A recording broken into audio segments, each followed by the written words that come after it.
Kapag napanaginipan mo ang patay na kamag-anak na may mensahe, hindi ito simpleng alaala. Madalas, ito ang bagay na matagal mo nang iniiwasan. Ibig sabihin nito, may tinatago kang emotional weight na hindi mo matanggap o hindi mo pa nalalampasan.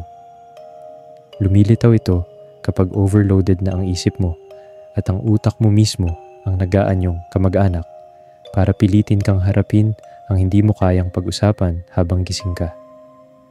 Sabi ng matatanda, kapag lumalapit ang patay sa panaginip, may gustong ipaalala na matagal mo nang binabaliwala. Dapat gawin, kilalanin kung ano talaga ang kinakatakutan mo, kausapin ang sarili mo ng tapat at i-release ang bigat para hindi na ito bumalik sa panaginip. Kung may iba ka pang panaginip, i-comment mo.